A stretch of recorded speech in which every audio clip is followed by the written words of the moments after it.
Jock, and it is an honor to bring my experiences before you today. Although I had hoped that my arrival to higher education would mark the arrival to a bastion of free speech, many of my firsthand experiences of freedom of speech violations at the University at Buffalo came during my membership of UB's chapter of Young Americans for Freedom. Two of the most prominent examples of freedom of speech bias that I witnessed at the university each came in the form of speaker events hosted by my chapter. In spring of 2022, as vice chair of my chapter, I had the opportunity to assist with hosting Lieutenant Colonel Alan West at UB, an event which was preceded by delays in the signing of our contract and a forced venue change, which was exposed by a Freedom of Information request. However, the most striking action taken against us followed Lieutenant Colonel West's speech, which had included a discussion of race in America and accounts from his decorated past. When the floor was opened to a question and answer session, student protesters shouted from their seats before the audiovisual employees from UB Student Association, the student government, cut powers to the event's microphones and speakers, ending the session. Confrontations continued upon the exit from the event, and once outside, as you just saw in the video before the opening statements, chapter members were chased by a 100-person mob across campus. What that footage did not show was the former chapter chair being forced into a bathroom where she called 911 for rescue, and another board member being physically attacked. With silence from the university and charges not pressed by the Erie County District Attorney's Office, I've since been left to consider the precedent this sets for those who plan to protest future events on campus. Though I may not be qualified to determine what constitutes adequate evidence in the eyes of the justice system, if those who were involved in this mob were able to result to fear tactics and violence without consequence, what is keeping a pattern of this despicable behavior from being set and executed repeatedly? This thought remained on my mind throughout the planning of a March 2023 event that I hosted as chairman featuring Michael Knowles. This event would grow to gain more pushback than any event on campus in the previous 4 years and provide the most clear-cut examples of freedom of speech violations.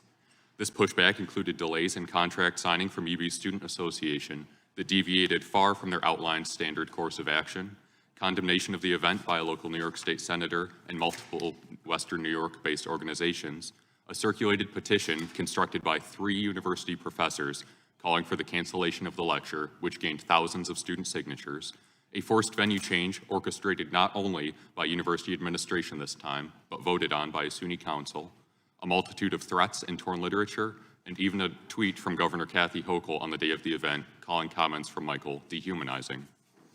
The decry of this event garnered a responding statement from University President Satish Tripathi explaining that the Constitution protects speech on campus, quote, no matter how noxious the content, end quote.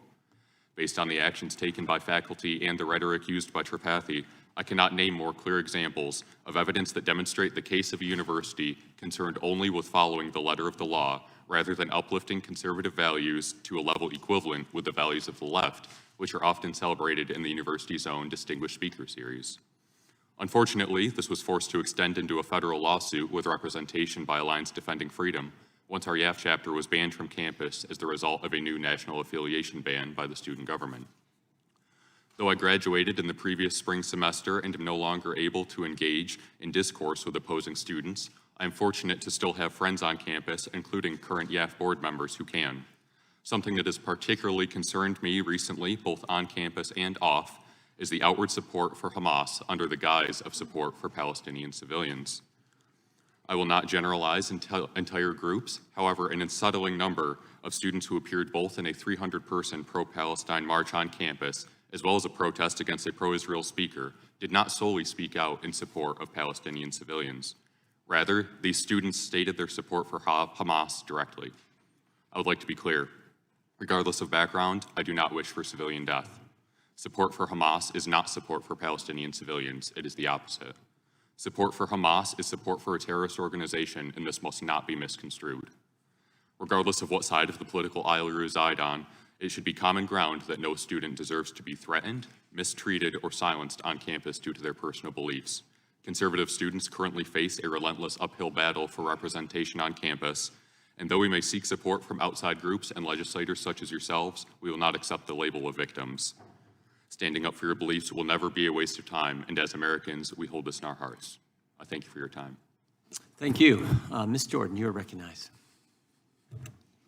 Good morning, Chairman Jordan, Ranking Member Nadler, and the members of the committee. My name is Jasmine Jordan, and I'm blessed to have the opportunity to speak with you all today. I was raised in the church and homeschooled from preschool through 5th grade.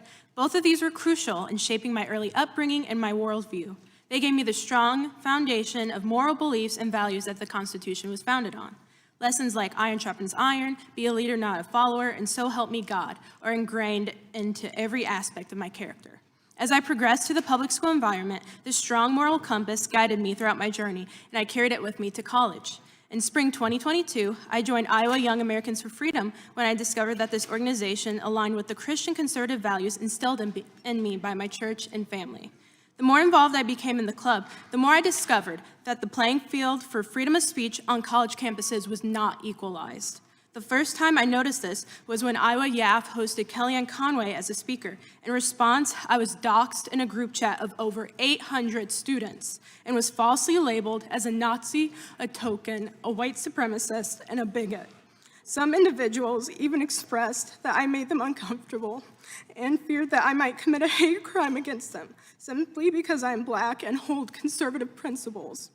These students believe that if you are conservative, you are hateful, support oppression, and only want to benefit straight white men, even though such beliefs are untrue.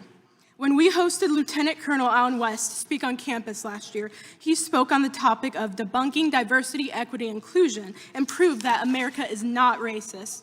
We used chalk advertisements to promote the lecture, which is something many colleges do, to effectively let students know about upcoming events. Immediately, our chalk was altered, which is a violation of school policy. New messages were put in place saying that Allen West is racist and that racism is prevalent in schools, thus critical race theory should be supported. At Allen West's lecture, a protester stood in the back holding a sign that read, "Stop the alt-right, punch your local Nazi today." This is blatant irony. Conservatives are slandered by students and faculty as harmful, yet here's an obvious example of someone openly delivering a violent threat and facing no repercussions. The entitlement continues. I find that when a conservative doesn't want to hear a speaker, they just don't attend the event. But when a leftist doesn't want to hear a speaker, they do everything they can to shut the lecture down. Our club recently hosted Matt Walsh. Students and faculty were willing to do anything to cancel the event just because they found Walsh's speech to be offensive. Some people were so dedicated to silencing our voices that literally as one of us was advertising with chalk, a leftist student was erasing each of those letters with a wipe. We received death threats along with plenty of verbal harassment. That night, before the speaking event, my hallmate, who happened to be the one erasing the chalk, stalked outside of my bedroom door by putting his ear on it to see if I was in my room because he was just so outraged by my involvement. That was a terrifying experience, but what I find to be more appalling is when I talked to our hall coordinator about this, and she replied, "People are allowed to think, feel, and react however they want to about this upcoming event." At the event, someone threw 20,000 marbles on the floor to prevent people from entering the venue. Attendees were spat on. Outside, a popular pep band well known to our school played loud music to try and drown out the speaker's message. I share these occurrences with you all to show that despite repeatedly meeting with the university administration, the rules are continually permitted to be broken by left-leaning students. They are, in fact, coddled by our school. The university expresses affirmations and puts together support, solidarity, and celebration spaces. These individuals act out against conservatives without care or consequence and are empowered to act this way because of the lack of action by the administration and university leaders. Conservative organizations do not get the same resources that these other organizations receive. Conservatives often have to hide who they are and what they believe in so that they do not lose relationships or receive a lower grade or face constant doxing, harassment, intimidation, or threats. I went to college with the expectation that I would hear different points of view because I thought it would be a place where young people could come together, disagree, and still be friendly and courteous to one another. However, after 2 years, I've realized that this is not the case at all, and that students who hold opposing views are often subjected to frequent violent threats and other forms of harassment with no accountability. Our founding fathers guaranteed every U.S. citizen the right to free speech in the Constitution. It is an important resource for all Americans, not just a small percentage of them, particularly if they hold different views and ideas than those of others. To ensure that peaceful continuation of the nation, we must all come together and understand that differing opinions and expressing them, we should nevertheless show respect for one another and refrain from causing each other bodily, mental, or emotional harm. Thank you for your time. Thank you, Ms. Jordan. Ms. Silberstein, you're recognized. I was alone in a world gone mad. These are the words my grandfather wrote on the day in October 1942 after his father had been shot dead and the Jews in his small Polish town, including his entire family, were deported to a death camp. He was a teenager, alone in a labor camp with a bleak future filled with unimaginable suffering. I have thought about my grandfather's words often in the 32 days since October 7th, and I have watched what I can only describe as a world gone mad.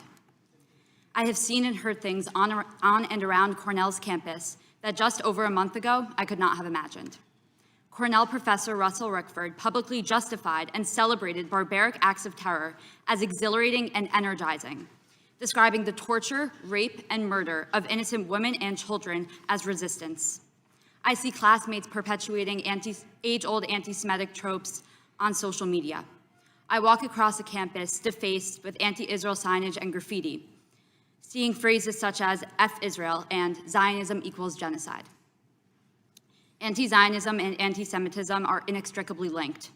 This is evidenced by the Jew hatred that consistently and openly accompanies attacks on Zionism. On campus, I am now confronted daily with shouts to free Palestine from the river to the sea. This catchy chant is not about peace or sovereignty for the Palestinian people. It is a call for a Palestinian state extending from the Jordan River to the Mediterranean Sea, a territory that encompasses the entire state of Israel. It is a Jew-hating, genocidal mandate seeking to deny the Jewish right to self-determination in Israel. It is a call to exterminate all Jews in accordance with Hamas's open and unequivocal goal. This chant is not about Palestinian life. It is about Jewish death. Imagine that you frequent Jewish events on campus. Imagine that you live in a Jewish sorority house. Then imagine scrolling on your phone one day, only to discover that a fellow student wants to shoot up the kosher dining hall and I quote, gang rape all Jew pig women on campus. That is what my peers and I experienced last week when reading the multiple online threats made by a fellow student instructing other Cornell students to assault Jews on campus, to follow them home and slit their throats. This was not just hate speech. It was a call to action and an immediate threat. This sentiment did not begin with that student. Professors and student organizations have been fueling Jew hatred and spreading it across campus with disregard or potentially even with deliberate intent to incite. Free Palestine! Anti-Zionism is not anti-Semitism! Committee will be in order. Committee will be in order. Apologize, Ms. Silberstein. You can continue. And even after that student's arrest, professors have continued to teach blatant anti-Israel lessons in their classrooms. Students in the course Race, Racism, and Public Policy reported that Professor Lindsay played a video in class claiming that Israel is committing apartheid, in which students felt was an attempt to place blame for the terror attack on Israel. Students in the writing seminar, True Stories, taught by Professor Glaubman, reported that the professor suggested that Palestine is a textbook case of genocide and sought to pressure students who had previously expressed sympathy for Israel to change their views. These not-so-subtle examples of bullying and attempts at indoctrination have a tangible impact on the pervasive Jew hatred spreading throughout my campus. My grandmother, along with many of my family members and close friends, live in Israel. Why are they calling me every day to check in and see how I'm doing? Do I feel safe on campus? Is there enough security? Do other students know that I am Jewish? They live in an active war zone with rockets constantly being fired at them, and yet my safety on an American college campus is keeping them up at night. Growing up with the firsthand accounts of what my grandfather endured during the Holocaust, I could never comprehend how neighbors and friends stood by as Jews were rounded up to be killed, and how governments around the world turned a blind eye, until now. Witnessing such unbridled and unapologetic anti-Semitism unfold on my college campus is a testament to the impacts of permitting Jew hatred to fester and infect the mob mentality of impressionable students.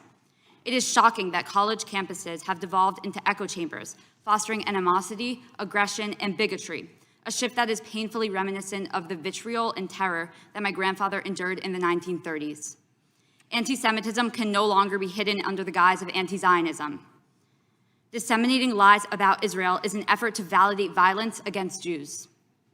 I'm grateful for the supportive words from the Cornell administration, but actions speak louder than words. We require tangible measures, including strict adherence to policies that forbid threatening or intimidating behaviors towards any student and ensures that purveyors of violence are removed from campus. No student should ever live in fear for their safety, regardless of background or religion. What is happening on Cornell's campus and across universities in this country is not about protecting expressions of free speech or free exchange of ideas.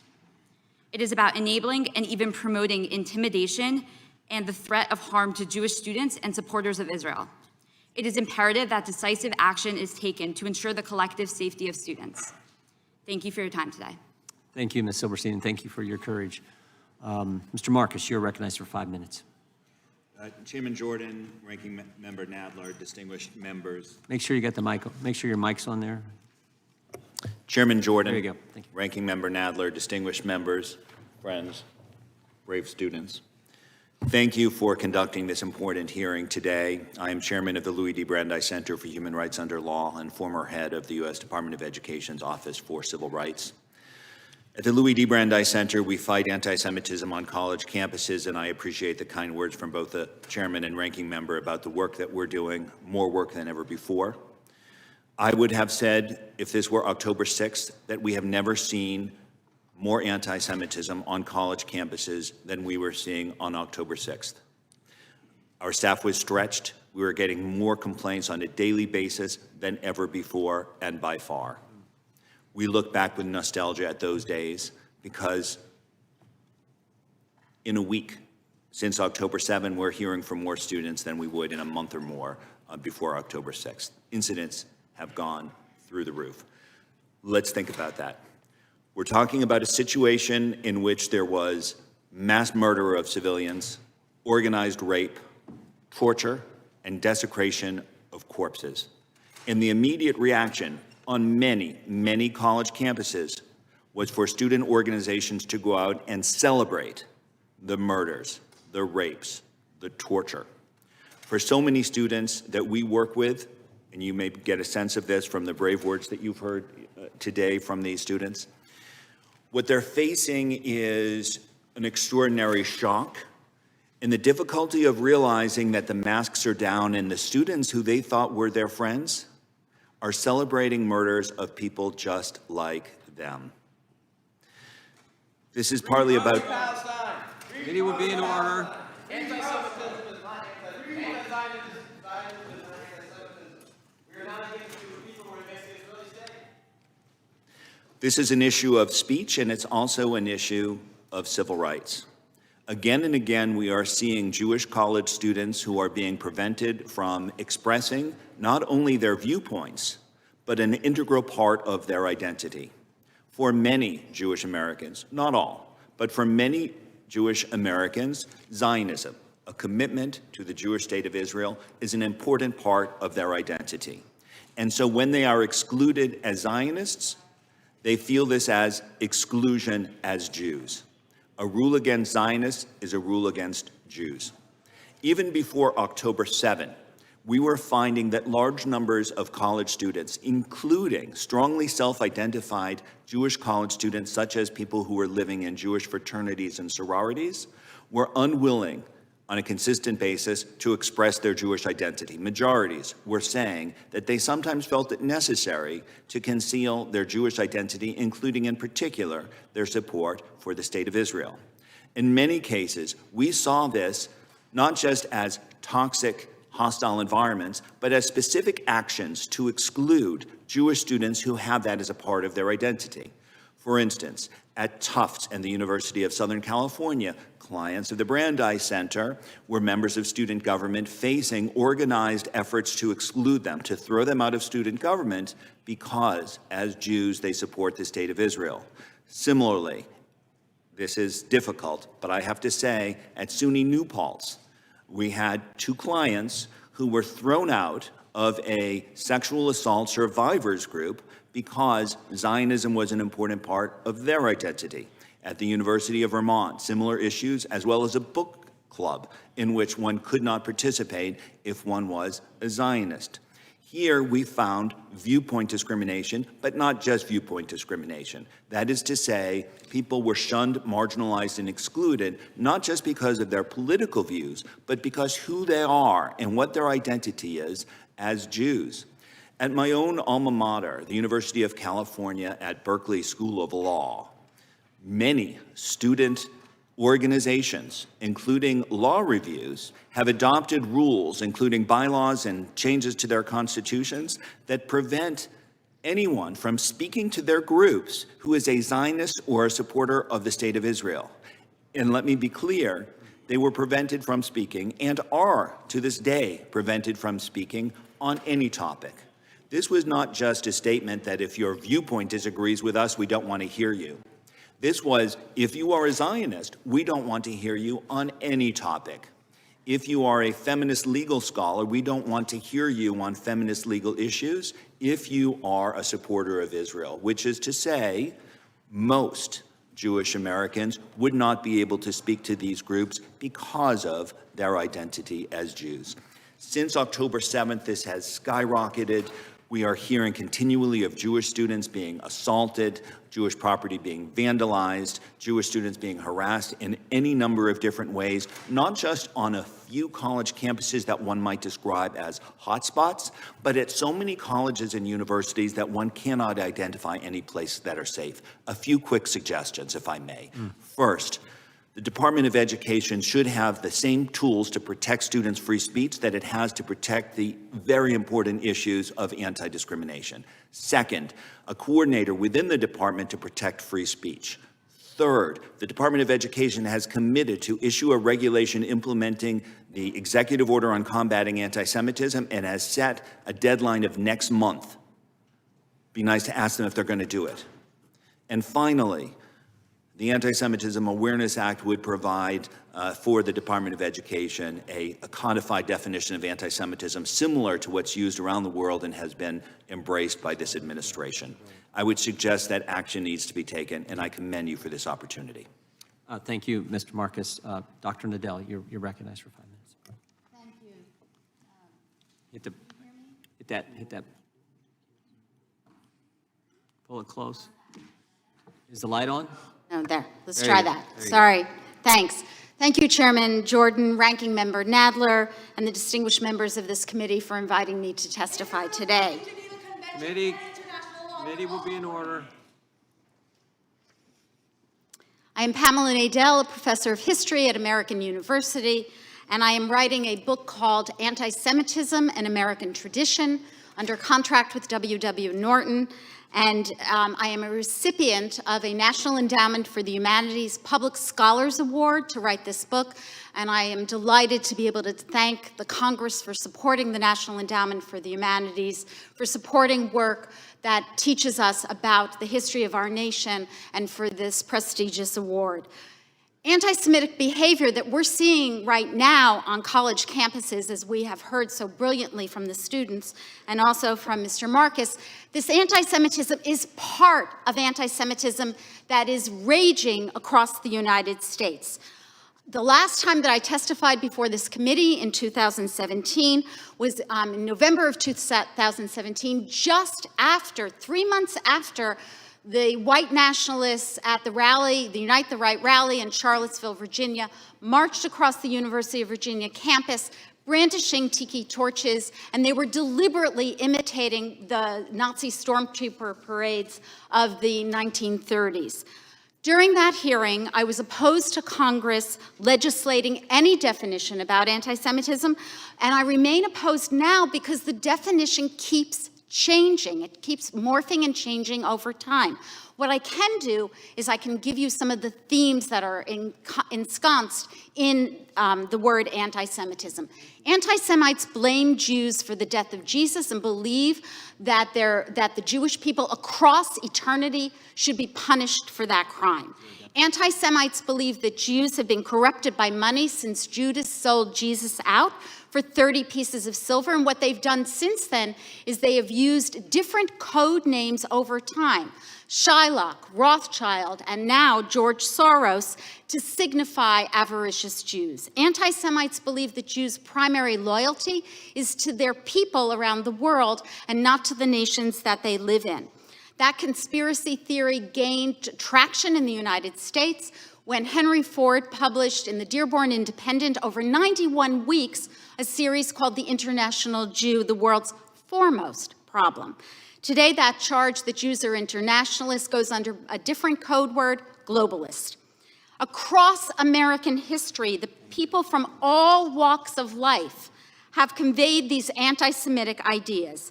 New Amsterdam's governor, Peter Stuyvesant, tried to expel, quote, this deceitful race, such hateful enemies and blasphemers of the name of Christ, close quote.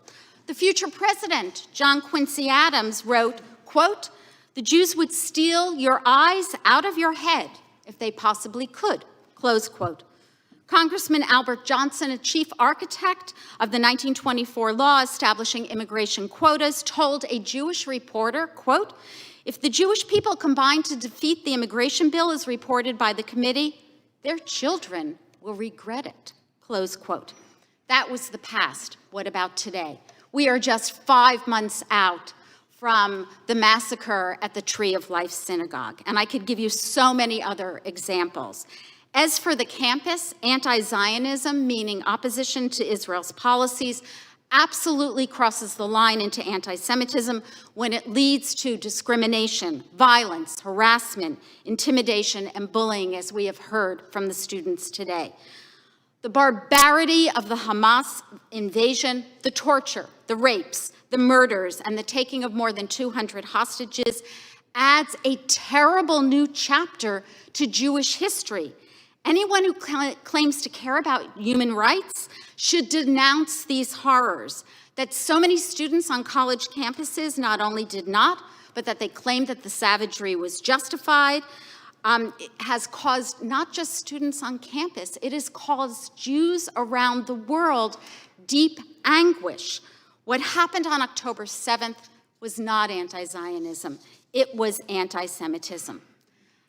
I deplore hate speech, but in the United States, in America, hate speech, including anti-Semitic speech, remains protected speech.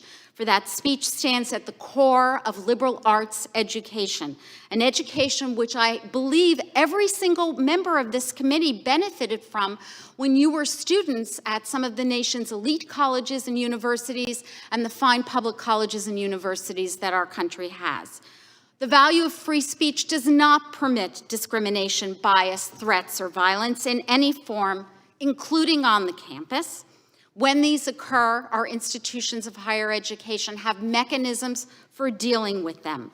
In May 2023, the White House published the U.S. National Strategy to Counter Anti-Semitism. The first time I believe that any nation in the world has published such a strategy.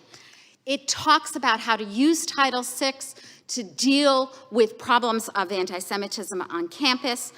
I am a proud American, and I am a proud Jew. I never used to be afraid to identify as a Jew in this world. Since 2017, since that march in Charlottesville, I am afraid. We can work together in this country to resolve this problem, but it's not just a problem on campus. Thank you, Chairman. Thank you, Doctor. Ms. Burdett, you're recognized for 5 minutes. Thank you, Chairman Jordan, for inviting me and for having these students able to bring their voices here. We have too many conversations about them without them. And Chairman Nadler, thank you for always being a voice of conscience in this country against anti-Semitism and for the civil rights of all Americans. And listening to these students, if I had a Sharpie, I'd want to change my name tag just to say Mom, because I too have a son processing these events on a college campus. A campus is the most diverse place most people will ever encounter. For the rest of their lives, graduates will sort themselves into the right neighborhoods, the right book clubs, the right school districts or houses of worship filled with people who agree with them. But in college, they live in the reality that a free society isn't only about what you get to say, it's what you have to hear. And managing that experience for young adults is a very hard job for universities. But students who can navigate the discomfort of conflicting ideas, and we've heard some here today, they will be leaders who can engage in the kind of give and take that we need to solve the world's biggest problems. And we're living in what it looks like to not be able to have give and take to solve problems. Now, just because speech is legal doesn't mean it can't be harmful. And university presidents and deans have made crystal clear that anti-Semitism goes against their values. Protecting expression also means making clear when it crosses a line into threats or harassment. Support for Palestinian rights, solidarity with Palestinian suffering is not anti-Semitism. It is not anti-Semitism to advocate for curing cancer either. But when your advocacy turns into threats of violence, eliminationist speech, hostility that goes from online threats and translates into hate incidents against people because of their identity, well, then we need to see, and we have seen, schools enforcing their rules, protest permits, suspending perpetrators. Schools have been working with law enforcement to have people arrested and to open investigations. But that's not enough. The anti-Semitism task forces that have been announced in some schools can go deeper. They can make transformative change across systems. They can touch every aspect of student life and what they learn. The National Strategy to Counter Anti-Semitism did that kind of stock taking. They spoke to 1,000 community members and experts, and it commits our government to serious action with time-bound deadlines. And federal agencies have already been fulfilling those commitments, including some mentioned by my longtime colleague, Mr. Marcus. In addition to the Department of Education, 8 other federal agencies have affirmed in writing for the first time that Title VI bans anti-Semitic discrimination in all federally funded programs. So if you ride on a transit system that gets Department of Transportation money, you are covered. These changes and commitments are important and dramatic and meaningful. And even the little actions matter. Making a new complaint form so that it says on the form and makes clear that if you're a Jew victim of harassment, you are covered. Making information available in Hebrew and Yiddish for Orthodox Jews who walk to and from synagogue and face attacks. They need to know their rights, and they need to know what recourse is available to them. And this strategy, those are just a few examples of why the action recommendations in this strategy are a real roadmap to stem the normalization of anti-Semitism. It's got bipartisan, bicameral support, and so many organizations rallied around and celebrated this strategy because it's such a serious plan. So first, Congress should implement it if they're serious. And second, by the time a student files a complaint to the Department of Education, we failed them. Their peer networks have failed them, their school has failed them, and now they will be making a complaint. The number is what Mr. Marcus called through the roof. They will send those complaints to a civil rights staff that is already processing a record number of complaints with less capacity. So Congress should fund the Office of Civil Rights, put investigators in the chairs for the complaints that we know are going to be coming. We are sad, but we don't want those students and families to wait. And finally, it seems like the only thing communities and Congress can agree on is to fund security, and that's critical. But we can't legislate, regulate, tabulate, or barricade anti-Semitism out of our society. Jews are saying loudly and clearly they feel alienated, they feel alone, they feel disappointed in their allies, they want support. Prevention and awareness building and community building aren't some kind of extra. The Jewish community values those opportunities. You should see how many groups are working with the U.S. Department of Agriculture that never did before. We want these programs. We want to engage in prevention.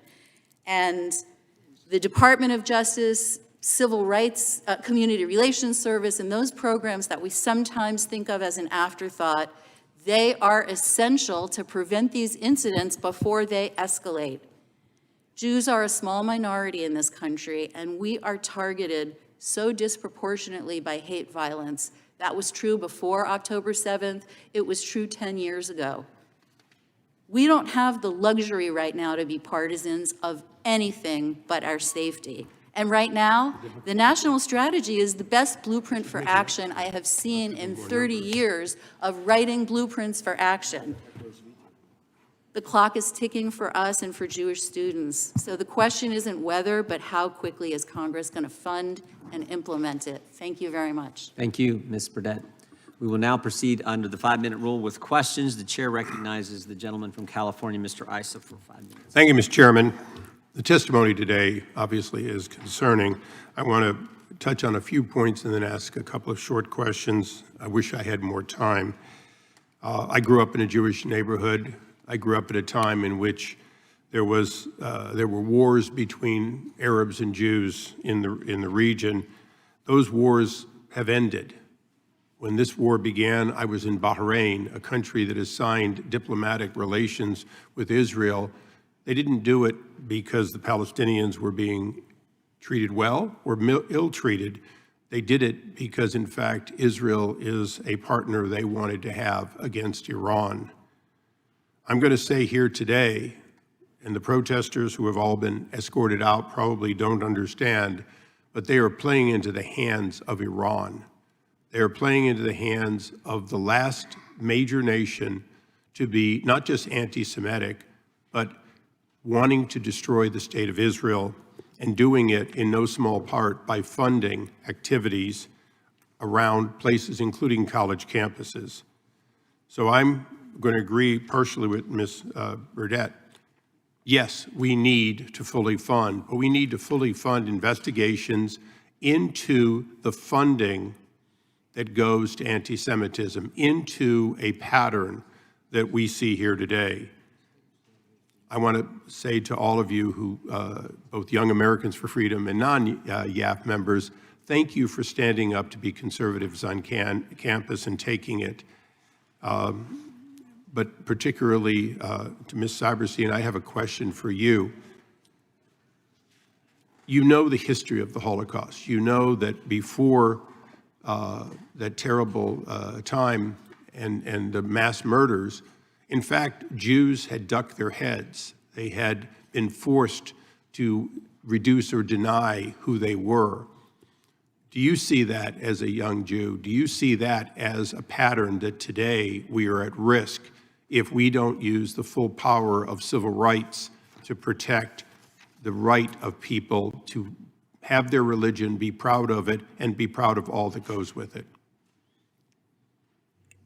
Thank you for your question. The history of the Jewish people is one of constant oppression and fear for our lives and for being persecuted for who we are. And as I've mentioned, my grandfather experienced this throughout his life and most prominently in his childhood during the Holocaust and his suffering in Auschwitz. But we are seeing it very prevalent, especially on college campuses today. And I never thought twice about putting on my Jewish star every day, about opening my computer with my Hebrew keyboard in class. But today, I do think twice about that, and the thought of being persecuted for who I am, being looked at differently, and being discriminated against crosses my mind multiple times a day. And I do see a positive path forward for us. I think that we are resilient, we are perseverant, and we will not stop shouting out and voicing our concerns and voicing our fear until it is dealt with. And I really do appreciate you all considering this today. Mr. Marcus, Are you concerned that this movement is not just pro-Palestinian or just anti-Semitic, but in fact massive amounts of dollars in support, not just here but globally, is in fact being spent coming from the very country who paid for the 5,000, now 10,000 plus rockets that have fallen on Israel, that paid for those weapons, and that continues to be virtually the sole funder of attempts to destabilize Israel, and in fact led to the murder of more than 2,000 Israelis? Thank you, Congressman Issa, for your question, and it is well put. Yes, indeed, what we're seeing today, especially post-October 7, is not just harassment of Jewish students, although we're seeing that, and it certainly isn't just support of Palestine, which in and of itself is simply a political view. What we're seeing is a lethal hatred which may be supported by funds from other countries. And to that extent, I believe we need to know, first, are colleges making the disclosures that are required by law? And if not, are there appropriate sanctions being brought on them? Second, we need to know if funds are being brought in from abroad, what is the impact, not just on these groups, but on university curricula, personnel, and other decision-making? Well, and you have our pledge, and my pledge particularly, to the two-pronged approach. Combat anti-Semitism using the power of this committee, and particularly civil rights, and look into and root out the continued foreign influence that may affect, not just here, but around the world, anti-Semitism and anti-Israel. Mr. Chairman, thank you for your indulgence. I yield back. Gentleman yields back. The chair now recognizes the ranking member from New York, Mr. Nadler. Thank you, Mr. Chairman. Ms. Burdett, do you agree that if congressional Republicans really care about enforcing Title VI, they would support fully funding rather than trying to cut funding for the Office of Civil Rights at the Department of Education to ensure that the office has adequate staffing in anticipation of a surge in Title VI complaints? I would say that anyone who cares about civil rights and enforcement against anti-Semitic actions should fund that office. And Ms. Burdett, was the Office for Civil Rights already inundated with complaints of anti-Semitism and Islamophobia before October 7th? They had their record year of complaints in 2016, I'm sorry to say, and that record was broken in 2022 at almost 19,000 complaints. They have worked through them, but they are working with, I think, 12% less staff. So it just doesn't make any sense at all. And what happened after October 7th? After October 7th, we already know from NGOs like the one cited, where my professional alma mater, ADL, talking about hundreds of percent increase. But if you ask Mr. Nadler, the NYPD, even reports coming to them in just 3 weeks have been skyrocketing. And when you compare it to an average month of October, there are 3 times as many incidents. And I'm sure police departments in a lot of congressional districts would say the same. And what do you think will happen going forward? We know that every time Israel is in the headlines, unfortunately, attacks against Jews go up. So inappropriate. There's no war, there's no conflict, there's no injustice that entitles someone to punch their neighbor in the face, to spit at them, and all the things we've heard here from these students. I think that this war won't be a 6-day war. This conflict, the tension on campus, is going to take a very long time to work through. It's really a work in progress, and I think we're going to be dealing with these incidents for a long time. That's why I mentioned the Community Relations Service. I don't know if we think about it every day, but those civil rights tools and instruments and outreach programs that we have, they're going to work first. The universities and those programs have the ability to help Ms. Silberstein right now without a law and without a markup. Thank you. Professor Nadel and Ms. Burdett, in your testimony, you noted the White House's national strategy to counter anti-Semitism. For the record, I would also note that the White House is also pursuing an analogous national strategy to counter Islamophobia. To the extent you are able, can Can you explain the national strategy to counter anti-Semitism and highlight why you think it's valuable and effective? Thank you. Thank you for your question. I was one of the 1,000 people that the White House talked to as they were developing the national strategy to counter anti-Semitism. This is an extraordinary document. It runs to, 60, 70 pages, and it is filled with recommendations about what can be done to respond to anti-Semitism in different venues and in different agencies in the United States government. As I said in my opening remarks, I know of no country that has ever developed such a strategy, and believe me, as we know from the testimony of Ms. Silberstein, we know that other countries could have developed this if they had the goodwill to do so. So, for example, it talks about, as Ms. Burdett was talking about, it talks about what should be done in the Office of Civil Rights in the Department of Education. Since the Obama administration, Title VI has protected Jewish students under Title VI by understanding that they need to be protected based on ancestry and based on ethnicity, because Title VI doesn't specify based on religion. And to understand Jewish identity, it's a very complicated phenomenon.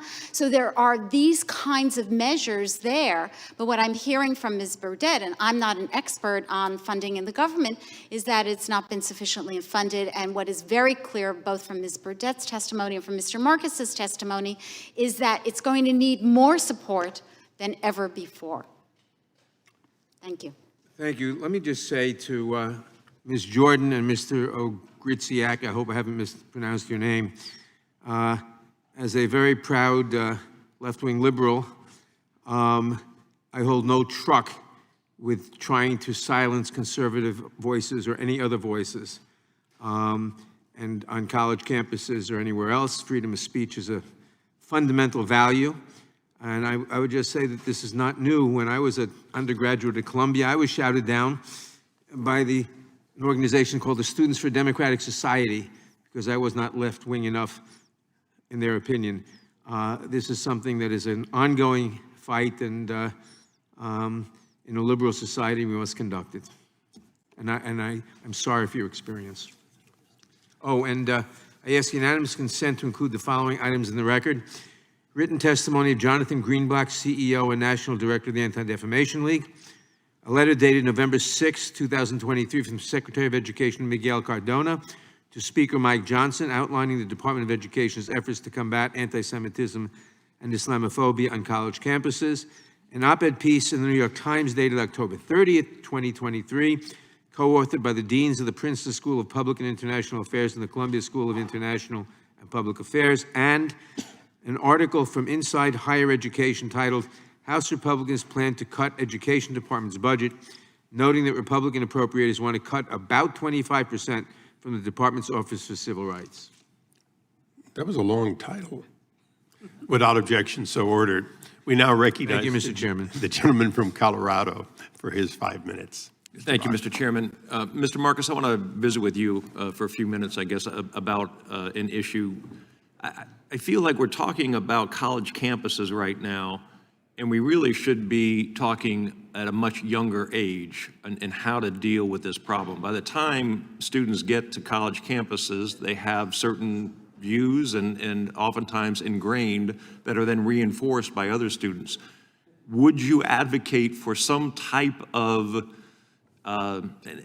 education or other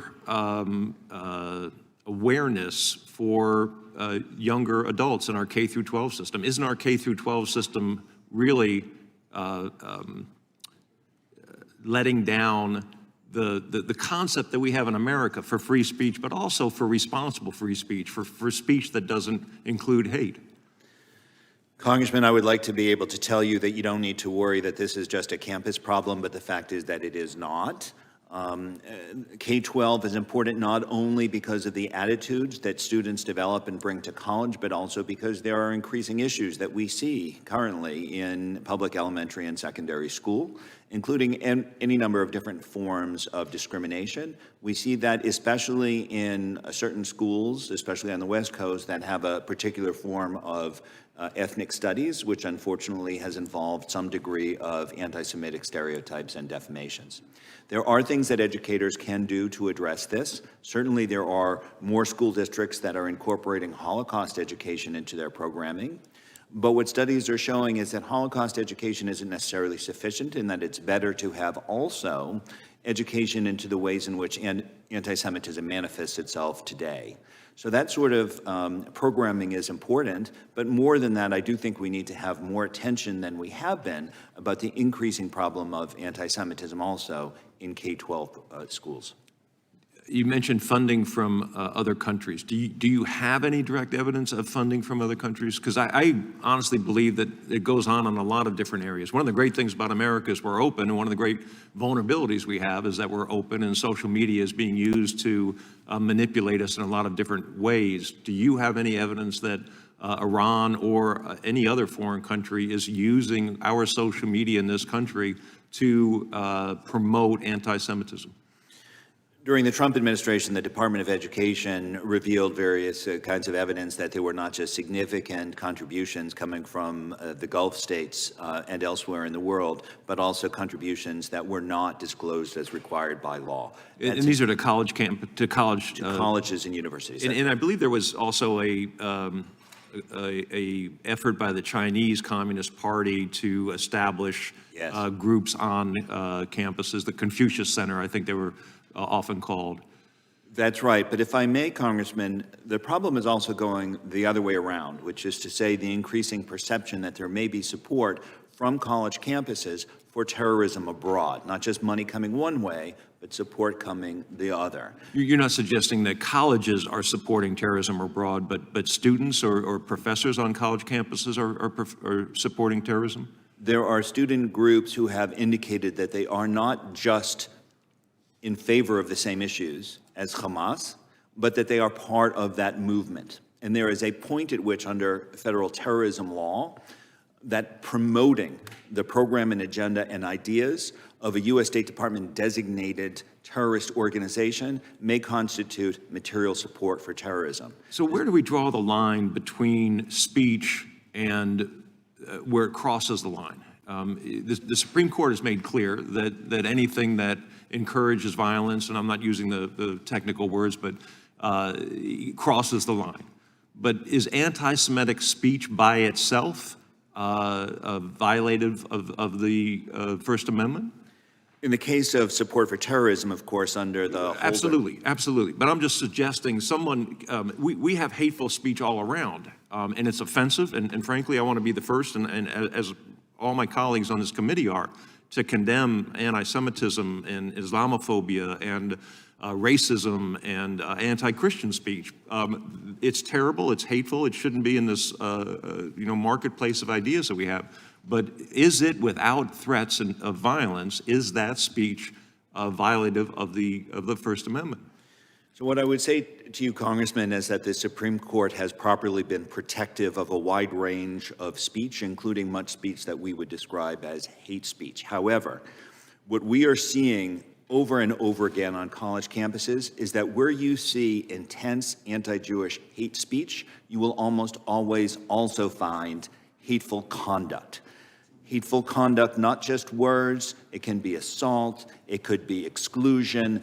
It's happening over and over again. So in order to address the anti-Semitism, I think that there is sufficient conduct we need to go after. In terms of speech, I think there should be the same protections regarding speech in this area as in any others. I yield back. Thank you. I thank the gentleman. We now recognize the gentleman from Georgia, Mr. Johnson.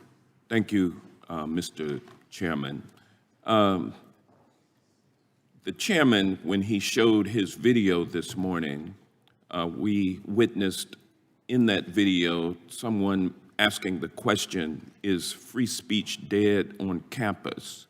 I think that question applies to Congress. It's ironic that we're holding this hearing today about censorship and speech on campus, but last night, MAGA Republicans and others censured the only Palestinian voice in the House of Representatives because they didn't like what she had to say.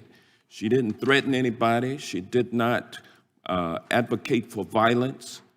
She stated a view, as happens on college campuses, it happens across the country. We have freedom of speech in this country. But she was censured last night for exercising her First Amendment right to freedom of speech. And we're not setting a very good example here in Congress. We are all reeling from the situation in the Middle East.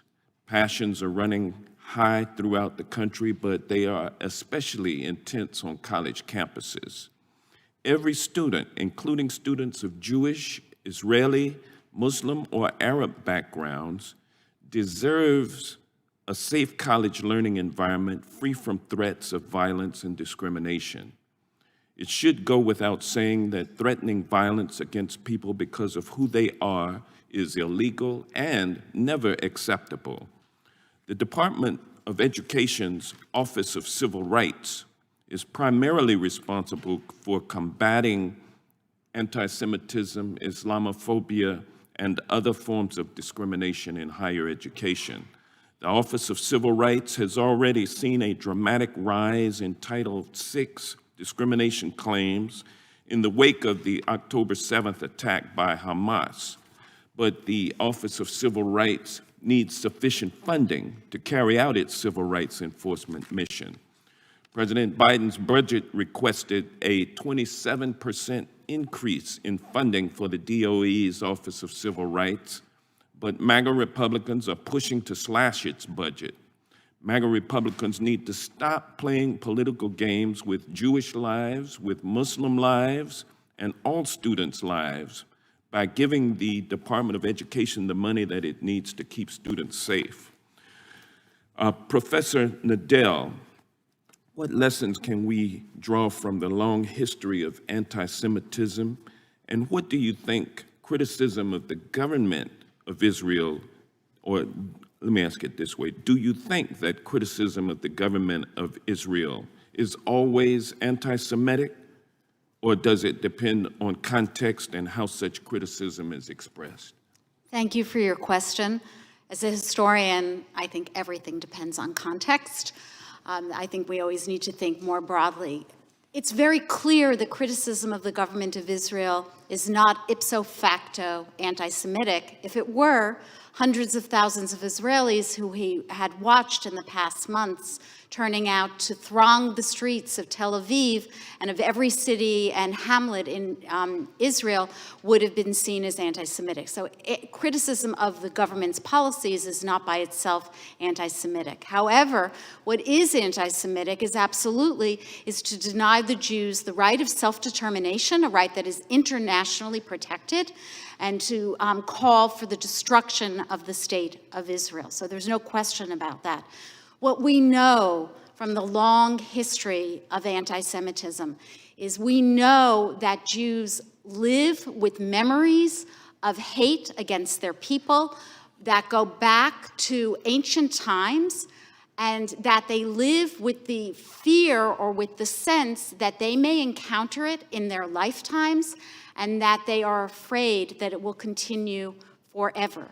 We know that anti-Semitism, in those three little examples I gave you, that anti-Semitism has coursed across American history. It has risen in some time periods, and it has been more under the radar in others. Historians used to call the years between 1933 and 1945 the high tide of American anti-Semitism. I have been saying, not just since October 7th, I have been saying for far longer that we are living in the high tide of American anti-Semitism, but I won't be around to write about that. But what we hear from the students, but also what we hear from those who are afraid to walk into their synagogues, who are concerned about the future of their children, of their grandchildren. My niece did not send her daughter, my niece did not send her daughter to a Jewish preschool on the day of global jihad because she was afraid it would be attacked. We need to deal with that in the United States. Thank you. And it wasn't made easier when ex-President Trump made his remarks about there's good people on both sides when he's talking about down in Charlottesville. But thank you, and I yield back. Thank you. The gentleman yields back. We now recognize the gentleman from Florida, Mr. Gates. I want Israel to win and Hamas to lose, but this is not an Armed Services Committee hearing about the military. It's a judiciary hearing about speech. And in that vein, I am reminded of the great words of the philosopher Austin Powers, who said, "There's only two things I can't stand: people who are intolerant of other people and the Dutch."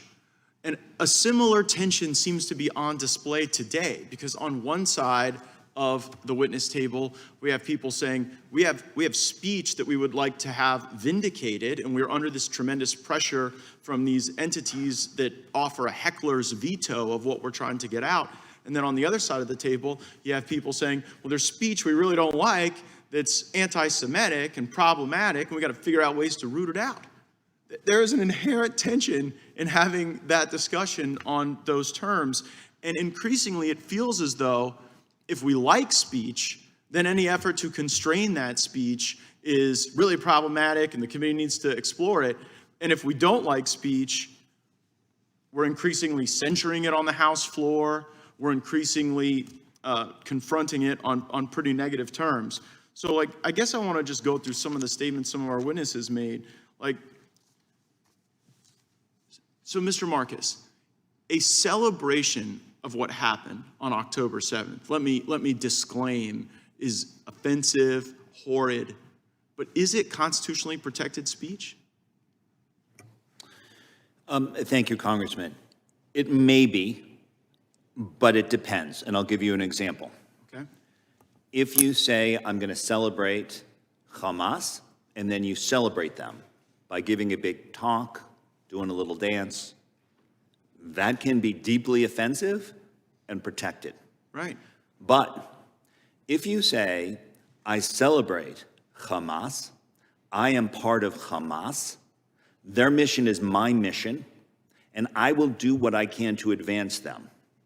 That may be material support for terrorism, depending on what exactly you do.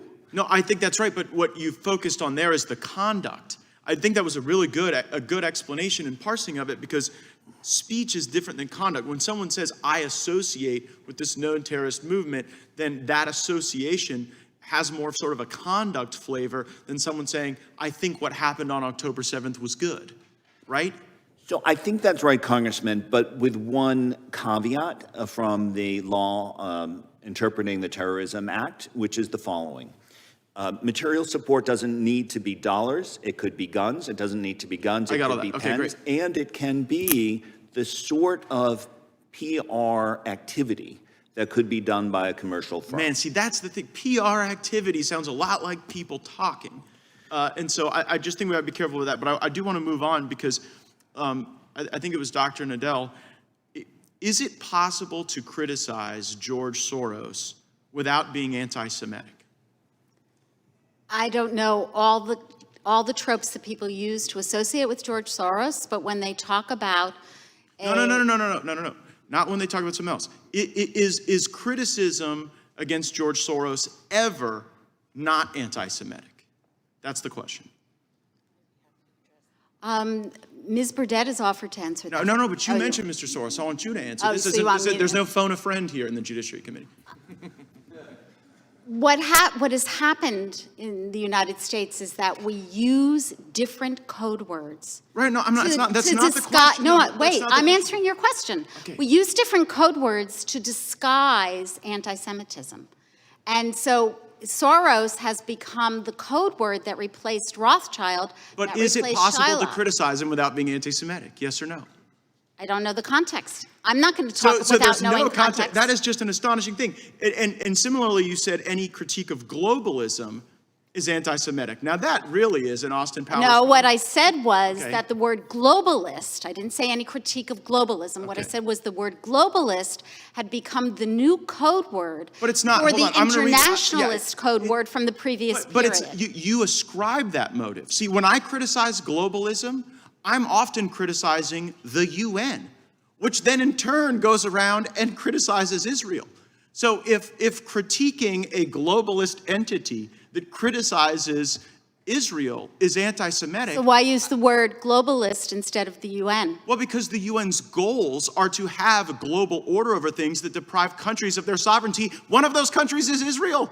That is the great hypocrisy of what I think is frankly a reverse trope, that any criticism of Soros or any criticism of globalism is somehow anti-Semitic. Sometimes they're just criticisms of Soros and of globalism. But I see my time's expired and I yield back. I thank the gentleman, yield back. We now recognize the gentleman from California, Mr. Schiff.